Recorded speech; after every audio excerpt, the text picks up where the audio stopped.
Hello friends, welcome to my channel. मैं हूं आपका दोस्त महेश कुमार। फ्रेंड्स, आइए स्टार्ट करते हैं this topic theoretical vapour compression cycle with super heated vapour after compression. So friends, हम थर्ड केस देखने वाले हैं। In this case super heated vapour after compression achieve होता है, तो उस केस में हम डिफरेंट पैरामीटर कैसे फाइंड करेंगे, like COP, refrigeration effect and work input. Okay friends, so this is the TS diagram. आइए समझते हैं। This is the TS diagram. In this friends, this line is saturated liquid line and this is saturated vapor line. Okay, and this point is critical point. Now friends, this process 4 to 1 is in the evaporator. हम जानते हैं friends, यहाँ पे क्या होता है, heat addition होता है। Okay, 1 to 2 is the process is in the compressor में होता है यह, एंड यहाँ पर क्या होता है, वर्क इनपुट होता है। 2 to 3 is in the condenser at constant pressure. See, this line is at constant pressure line. Okay, यहाँ पे क्या होता है फ्रेंड्स, हीट रिजेक्शन होता है। And 3 to 4 is in the expansion valve, और यहाँ पे क्या होता है फ्रेंड्स, एंथैल्पी रिमेन कांस्टेंट होता है। It means H3 equal to H4। Okay, this is the basic information. Now friends, condition is that कि at the end of the compression क्या है, हमारा वेपर जो है सुपर हीटेड कंडीशन में है। So this is the process 1 to 2 is in the compressor. Okay, and at the end of the compression this is the point 2 and this is in the super heated reason.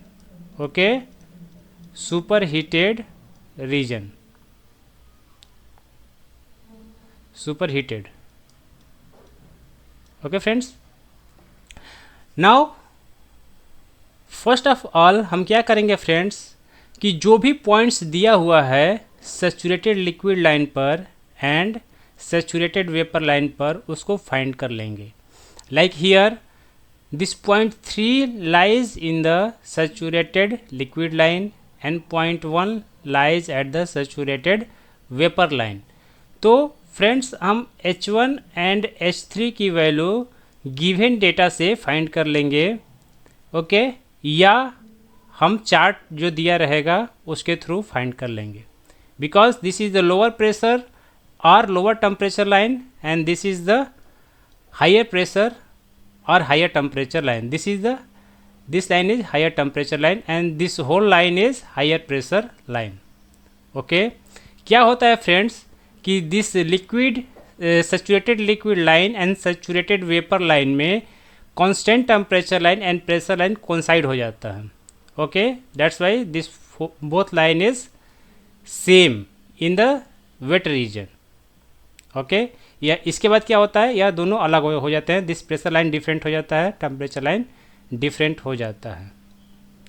Getting friends, now हमें पता है friends कि H3 is equal to H4। So H1, H3 and H4 की value हमें directly मिल जाएगा। Problem कहाँ पे आएगी, प्रॉब्लम आएगा पॉइंट 2 की वैल्यू फाइंड करने में। और पॉइंट 2 की वैल्यू कैसे मिलेगा, पॉइंट 2 की वैल्यू के लिए हमें टेम्परेचर एट पॉइंट 2 पता होना चाहिए। टेम्परेचर एट T2 की वैल्यू क्या है, अगर हमें यह पता रहेगा तो हम फाइंड कर सकते हैं enthalpy at point 2। Okay, this is T2 temperature and here this temperature is T। Friends, इस पॉइंट को हम क्या मान लेते हैं, 0.5 मान लेते हैं। तो this T3 is equal to T5। Okay, कोई कन्फ्यूजन ना हो इसलिए मैंने इस पॉइंट को पॉइंट नंबर 5 दे दिया है। ओके फ्रेंड्स, यहाँ तक क्लियर हो गया। नाउ हमने कहा कि टेम्परेचर एट पॉइंट 2, अगर हमें T2 की वैल्यू पता रहे तो हम एंथैल्पी फाइंड कर सकते हैं। कैसे फाइंड कर सकते हैं, बिकॉज दिस एंथैल्पी वैल्यू कितना होता है, enthalpy at super heated region क्या होता है फ्रेंड्स, यह होता है enthalpy at 0.5, enthalpy at 0.5 meaning see here this 0.5 कहाँ पर लाई कर रहा है, सैचुरेटेड वेपर लाइन पर लाई कर रहा है। तो इसका वैल्यू तो हम डायरेक्टली फाइंड कर सकते हैं by the given chart. Okay, this 0.5 की वैल्यू जो है हम डायरेक्टली फाइंड कर सकते हैं। बट यहाँ के लिए क्या करेंगे, यहाँ के लिए जो फार्मूला होता है, क्या फार्मूला होता है फ्रेंड्स, फार्मूला यह होता है कि यह हो जाएगा H5 plus Cp vapour temperature at 2 minus temperature at 5, meaning friends see here this is the TS diagram. Okay,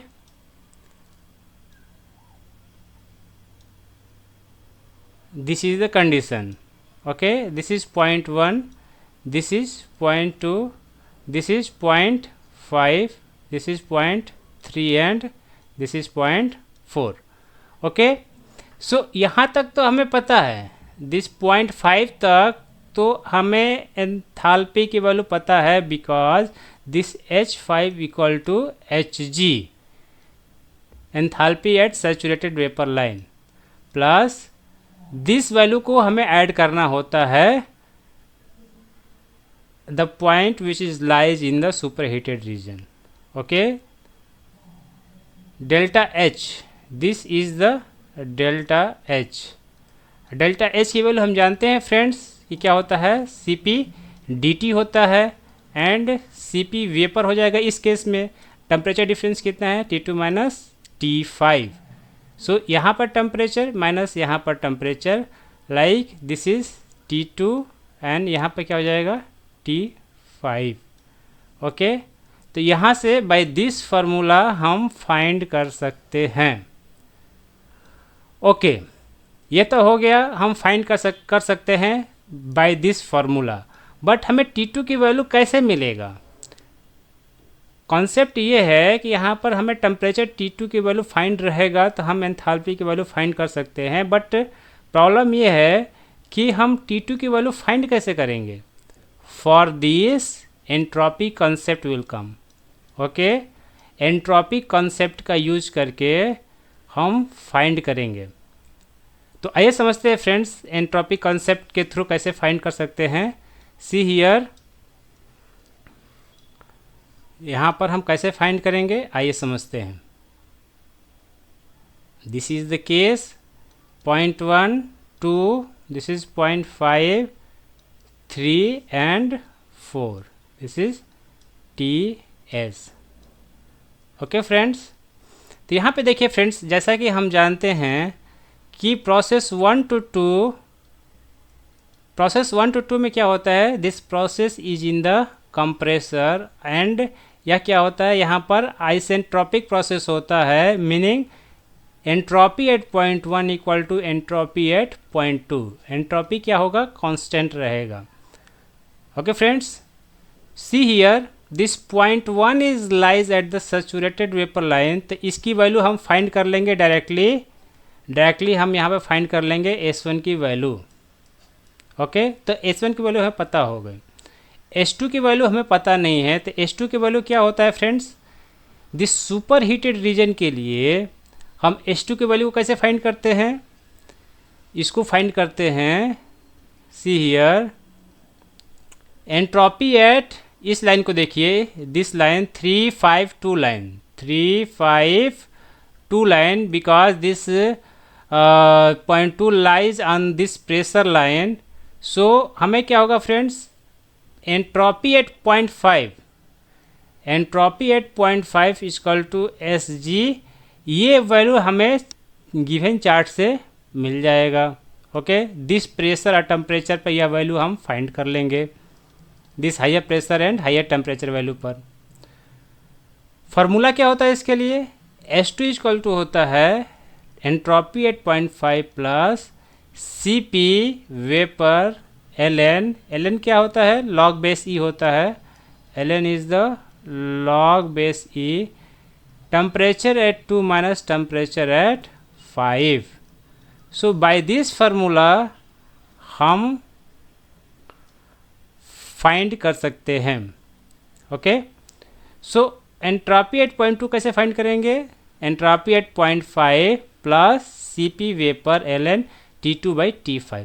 friends, मैंने पहले वाले वीडियो में इस टाइप के कंसेप्ट या फार्मूला को डिराइव किया हुआ है, बताया है यह कैसे आता है, तो आप उसको देख सकते हैं. एंट्रोपी कंसेप्ट के थ्रू हम कैसे फाइंड करते हैं. तो यह फार्मूला मैं यहाँ पर डायरेक्टली यूज कर रहा हूँ. Entropy at point 2 equal to entropy at point 5 plus CP vapour ln temperature at 2 divide by temperature at 5. Okay, तो यह फार्मूला हमें याद रखना है. अगर यह फार्मूला हमें याद रहेगा तो हम डायरेक्टली फाइंड कर सकते हैं. यहाँ पे देखिए friends, S1 equal to S2 equal to S5 plus CP vapour ln T2/T5. Okay, तो यहाँ से फ्रेंड्स ये वैल्यू दिया रहेगा, यह वैल्यू दिया रहेगा. टेम्परेचर T5 ये वैल्यू गिवन रहेगा, दिया रहेगा. तो ओनली वेरिएबल पैरामीटर क्या है? T2. तो T2 की वैल्यू हम फाइंड कर लेंगे because by this formula S1 equal to S2. तो this is the entropy concept. यहाँ से हम क्या फाइंड कर लेंगे? टेम्परेचर T2 की वैल्यू फाइंड कर लेंगे. और अगर यहाँ से टेम्परेचर T2 की वैल्यू पता चल गया तो हम जानते हैं फ्रेंड्स कि एंथैल्पी की वैल्यू क्या होता है? S2 equal to S5 plus CP vapour T2 minus T5. तो यहाँ से एंथैल्पी की वैल्यू हम फाइंड कर लेंगे. तो यहाँ से हम फाइंड कर लेंगे H2 की वैल्यू. नाउ फ्रेंड्स, हमने सबका वैल्यू फाइंड कर लिया है, H1, H2, H3 and H4. Okay, then हम फाइंड कैसे कर सकते हैं? First COP. COP क्या होता है friends? Refrigeration effect upon work input. Refrigeration effect क्या होता है? H1 minus H4 divide by work input कितना होता है? H2 minus H1. See here, this is the refrigeration effect. This is the refrigeration effect at enthalpy at H1 minus H4 is the refrigeration effect because यहाँ पर क्या होता है? यह heat addition होता है. ओके, एंड यहाँ पे क्या होता है? प्रोसेस 1 to 2 में वर्क इनपुट होता है. तो H2 माइनस क्या हो जाएगा? H1 हो जाएगा वर्क इनपुट. तो फ्रेंड्स, हम फाइंड कर सकते हैं COP क्या होता है, रेफ्रिजरेशन इफेक्ट की वैल्यू क्या हो जाएगा, वर्क इनपुट की वैल्यू क्या हो जाएगा. डायरेक्टली हम यहाँ से फाइंड कर सकते हैं. ओके फ्रेंड्स, सो फ्रेंड्स, मेरा एक्सप्लेनेशन अच्छा लगे तो प्लीज़ लाइक कीजिए, कमेंट कीजिए, मेरे चैनल को सब्सक्राइब कीजिए फ्रेंड्स. होप आपको समझ में आया होगा. बट फिर भी आपको कहीं भी डाउट आ रहा हो तो आप मुझे कमेंट बॉक्स में पूछ सकते हैं. मैं फिर से उस पॉइंट को क्लियर करने की पूरी कोशिश करूँगा फ्रेंड्स. Thank you.